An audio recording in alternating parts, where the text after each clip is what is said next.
नमस्कार। मेरो नाम चाहिँ सेवन ओझा।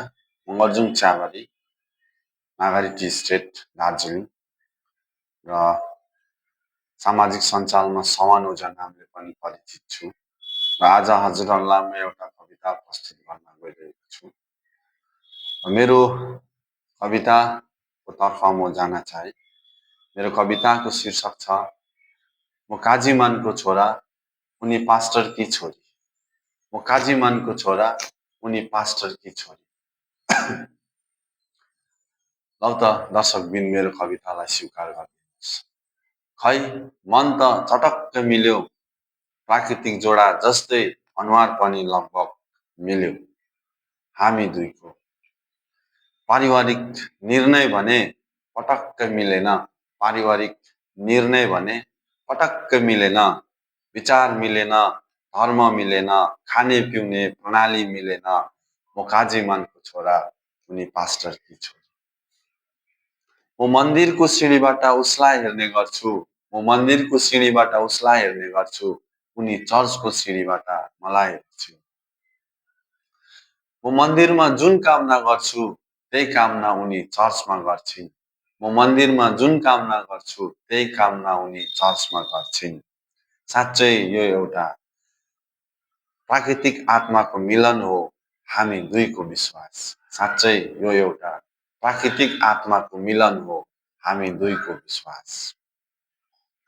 दाम्पत्य जीवनमा बाँधिने निर्णय भयो केवल हामी दुईको। दाम्पत्य जीवनमा बाँधिने निर्णय भयो केवल हामी दुईको। म काजी मानको छोरा, उनी पास्टर की छोरी। मन्दिरको सिँढीहरू पुरानो भयो, मन्दिरको सिँढीहरू पुरानो भयो, चर्चको सिँढीहरू पुरानो भयो। चर्च मन्दिर दुवैलाई बनाउने साइँला बढाई स्वर्गवास हुनुभयो। चर्च मन्दिर दुवैलाई बनाउने साइँला बढाई स्वर्गवास हुनुभयो। मैले नै रङ्गाउनु पर्ने सिउँदो अधुरो भयो, मैले नै रङ्गाउनु पर्ने सिउँदो अधुरो भयो। म काजी मानको छोरा, उनी पास्टर की छोरी।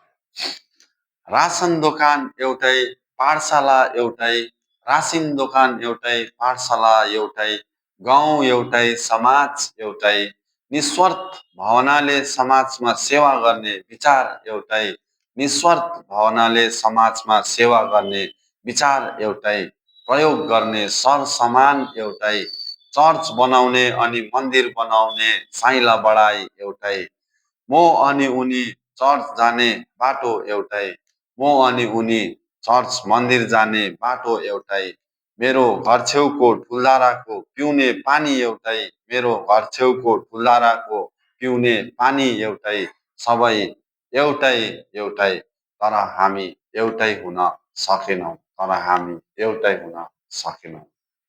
खै मन त चटक्क मिल्यो, प्राकृतिक जोडा जस्तै अनुहार पनि लगभग मिल्यो हामी दुईको। तर हाम्रो टोली भने पटक्क मिलेन, तर हाम्रो टोली भने पटक्क मिलेन। म काजी मानको छोरा, उनी पास्टर की छोरी।